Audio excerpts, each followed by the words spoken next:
noite a todos. É com muita alegria que estou aqui para mais uma apresentação do Evangelho do Centro Espírita Caminho da Verdade.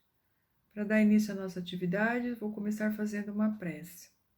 Deus Pai Todo-Poderoso, Jesus Mestre Amigo, mentores da nossa casa de oração, nesse momento solicitamos o amparo para que possamos estar aptos para receber os seus ensinamentos, Jesus, para que esses ensinamentos penetrem em nosso coração, que ao sairmos daqui possamos colocá-los em prática, aprendendo mais para servir o nosso próximo e galgarmos a evolução espiritual. Agradecemos muito a oportunidade, que possamos estar reunidos mais vezes para o estudo do Evangelho de Jesus Cristo. Que assim seja, graças a Deus. O capítulo de hoje é o capítulo 18, muitos os chamados, poucos os escolhidos. Kardec inicia esse capítulo colocando, apresentando a parábola do festim de bodas, em que Jesus, apresentou essa parábola e que está em Mateus, no capítulo 22. Nessa parábola, Jesus ele comparou o reino dos céus como um festim. E a gente sabe que é isso, Se nós estivermos numa condição de evolução espiritual bem adiantada, estaremos no plano espiritual, com certeza em trabalhando, que isso não quer dizer que mais evoluídos nós deixaremos de trabalhar, mas nós estaremos numa condição de felicidade mais abundante. Então, esse estado de felicidade constante e abundante, como um festim. Estaremos alegres, estaremos satisfeitos, estaremos em paz. E ele fala, nessa parábola, Jesus quis dizer que nós fomos, naquele período, em que Jesus estava falando para o povo ali, ele estava se referindo aos chamados que o povo hebreu tinham tido, para que eles começassem a se transformarem, seguirem a lei de amor, que estava sendo apresentada para aquele povo. Então, o que Kardec fala? Kardec fala que o povo hebreu foi escolhido como sendo o povo que receberia os primeiros ensinamentos, em que a evangelização se desse a partir deles, porque eles eram já se destacavam por serem monoteístas, eles acreditavam num Deus único, diferente de outros povos, de outras civilizações daquela época. E aí, o primeiro chamado que Jesus quis dizer foi Moisés, porque quando Moisés apresentou os 10 mandamentos, ali já tinha contido uma lei, as leis morais, já estava ali a base das leis morais, principalmente no amar a Deus sobre todas as coisas e ao próximo como a si mesmo.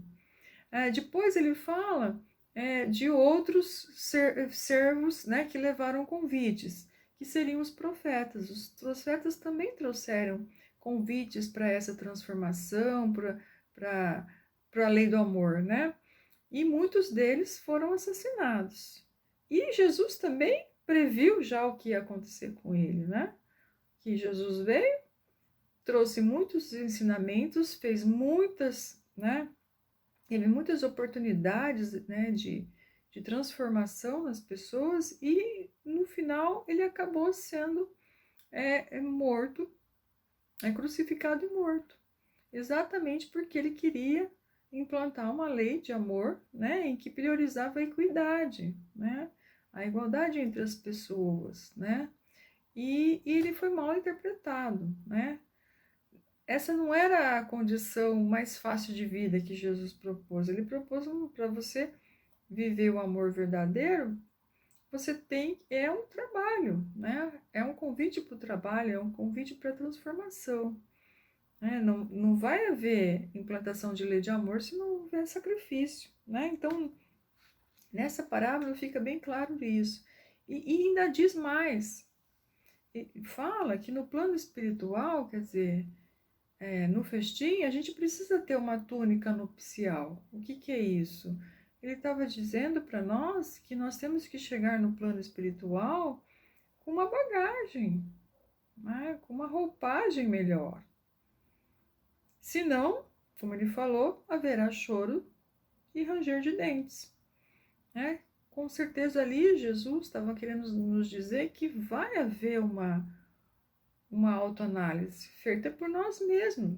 E nós sabemos que isso vai se dar, não é um juízo final, mas um juízo que é trazido pela nossa própria consciência, que já ocorre aqui, quando nós fazemos algo que não está de acordo com aquilo que nós aprendemos, se nós já temos alguma fidelidade aos ensinamentos de Jesus, a nossa consciência já nos denota isso, já nos traz uma sensação ruim de que, opa, eu falhei aqui. Se isso acontece aqui, quando estivermos, né, no plano espiritual, isso também vai acontecer. Então, esse choro e ranger dos dentes tem a ver com a nossa consciência de que fomos errados, o remorso, mas mais que isso, Emmanuel fala de nós termos perdido tempo, né? Da gente ter a sensação de que nós perdemos tempo, né? Que nós poderíamos ter evoluído mais, galgado mais, mas não conseguimos porque nós, né, continuamos fazendo escolhas erradas. Então, temos oportunidades de mudança, mas fazendo escolhas erradas. Mais para frente, né, no capítulo, Kardec fala, né, da porta estreita, né? E isso é uma reflexão muito valiosa para esse momento que estamos vivendo, né? Das escolhas que nós fazemos.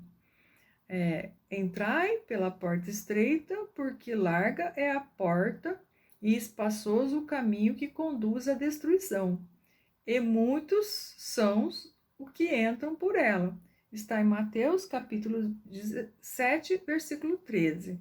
Então, nessa fala de Jesus, ele colocou que existem duas portas, né? A porta estreita e a porta larga, né?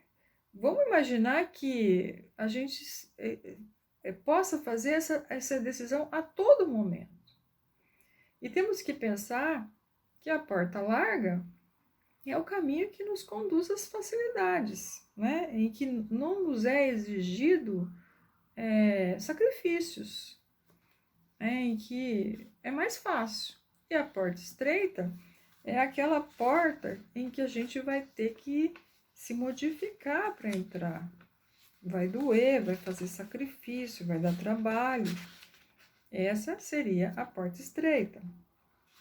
Ou seja, se a gente for pensar, de um lado, nós podemos optar por manter os nossos vícios, as nossas imperfeições, e quando a gente opta pela porta estreita, nós queremos nos modificar, né? Nos transformar, aquilo que é a ausência do bem em nós, né? Para colocarmos algo que seja valioso, que são as virtudes.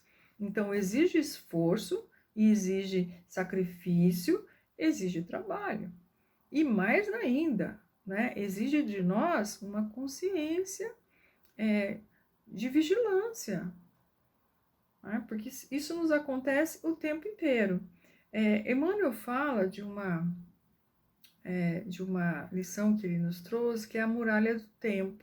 Ele fala exatamente disso, né? Dessa porta, dessa muralha que nós temos que vencer do tempo, porque uma coisa que um espírito, né, como nós, ainda imperfeitos, faz, a gente perde muito tempo em lições que a gente poderia avançar mais rápido se nós fôssemos mais conscientes, né? Então, a gente sempre tem para trás o passado, nessa muralha que nós temos que vencer do tempo, o passado e o presente. E no futuro, para o outro lado dessa muralha, nós temos o futuro e nós temos a eternidade. né? Nós temos hoje a oportunidade de fazer a semeadura e amanhã nós temos a colheita, né? A obrigatoriedade da colheita. Então, olha a decisão que nós temos que fazer aí, a porta estreita ou a porta larga. Como é que nós estamos fazendo a nossa semeadura, né? A gente sabe que essa decisão é compulsória, nós temos que fazer o tempo inteiro, é o nosso livre-arbítrio, a todo momento tendo que ser executado. Quando eu opto pela porta larga, eu estou me iludindo, porque a gente sabe que se a gente não se modificar, nosso futuro vai ficar comprometido. E aí vai ter que haver o reajuste. E o reajuste sempre nos traz dor, nos traz mais dificuldades, né? Perda de tempo, né? Nós vamos ver que nossa, tudo de novo vai acontecer conosco. E quando nós optamos pela porta estreita, nós temos deixando o erro de lado, deixando os vícios de lado. E aí nós vamos estar nos renovando, deixando o homem velho, né? Nos transformando num novo homem, num homem novo, né? E é isso que hoje não dá para a gente fugir mais, né? Por toda essa situação que nós estamos vivendo, mais recentemente aí, né? Desde que começou esse processo aí de pandemia, a gente se refletiu, todo mundo se perguntou, o que Deus nos colocou, por que Deus nos colocou nessa situação? Né? Nós sabemos como espíritos que a Terra está iniciando um processo de transição, né? E que nós queremos, obviamente, estarmos melhor no futuro. Então, para nós, essa decisão da porta estreita, ela tem que ser um objetivo da nossa vida, a nossa modificação. Né? E a gente sabe que isso exige de nós algo mais, é a nossa consciência sobre quem nós somos, onde nós estamos falhando, né? E para que lado nós queremos ir. Não adianta mais a gente se enganar com o poder, né? Com a autoridade, com a beleza, né? Com a posse. Não adianta a gente se enganar com isso, com a egolatria, né? Pensar só em mim. Não adianta a gente se enganar isso seria engano, isso seria a porta larga, fazendo decisões erradas, porque nós sabemos que não vai nos levar a sermos espíritos melhores. Então, mais que tudo agora, a nossa decisão tem que ser pela porta estreita. Então, este é o momento. Não vamos nos enganar, não vamos optar mais por caprichos, né? Isso na nossa vida em família, na nossa vida na sociedade. Temos uma parcela, e temos que pensar que não é só no meu mundo muito estreito, dentro da família, que a nossa atuação não. Nós temos uma sociedade para cuidar também. Tem a nossa atuação enquanto indivíduo na sociedade. Nós temos a ver com o que está acontecendo de pobreza no mundo, do que está acontecendo de desigualdade, com o que está acontecendo em relação ao preconceito. Nós também temos a nossa parcela de relação com esses acontecimentos. Né? Então, quando nós educamos o nosso filho de uma forma mais correta, obviamente, nós estaremos participando de um mundo melhor. Quando nós cuidamos do nosso ambiente, enquanto planeta, nós estamos oferecendo um mundo melhor. Então, hoje é muito mais exigido de nós, não é? Então, essa consciência tem que estar junto da gente o tempo inteiro, da decisão pela porta estreita. Nesse capítulo também é apresentado também outras passagens de Jesus, né? Em que nós também, Kardec nos faz refletir sobre nem todos que dizem Senhor, Senhor, entrarão no reino dos céus. Né? Para entrar no reino dos céus, como eu falei no início, tem que ter a túnica. Né? Tem que ter feito, tem que ter as obras, né? Tem que ter a nossa bagagem. Não adianta dizer, ouvir falar, você conhece Jesus? Conheço. Coloca seus ensinamentos em práticas? Aqui está bem claro nesse capítulo que se nós conhecemos os ensinamentos de Jesus e não colocamos em práticas, nós somos hipócritas, né? Nós somos falsos, nós às vezes até fingimos que somos cristãos, mas não somos, não seguimos verdadeiramente o que Jesus está nos ensinando. E isso é muito, né? É um complicador para nós, como Kardec coloca aqui, porque a quem mais sabe, obviamente, né, será mais cobrado. É claro que à medida que a gente aprende, estuda mais os ensinamentos, a gente vai conseguindo a se tornar mais responsável por nós mesmos.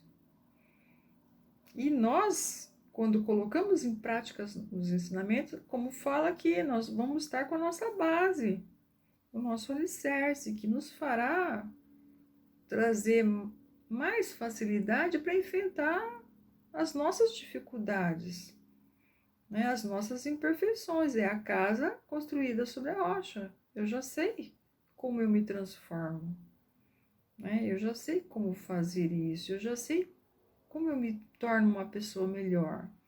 Praticando a lei do amor, eu já sei como fazer.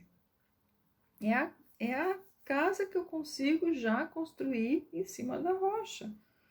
Então, vão vir dificuldades, vão vir situações que nos vão fazer a tomada de decisões, vão vir. Mas como eu já estou, né, solidifico os meus ensinamentos mais solidificados, eu consigo fazer decisões melhores. Eu já edifiquei em mim o meu processo de modificação, eu já sei para que lado eu tenho que ir. Eu posso errar? Posso, mas eu posso retomar também o caminho. Eu já sei para onde eu quero ir, eu quero me tornar um espírito perfeito. Né? Então aqui também fala, não adianta depois dizer Senhor, Senhor, que não vai adiantar.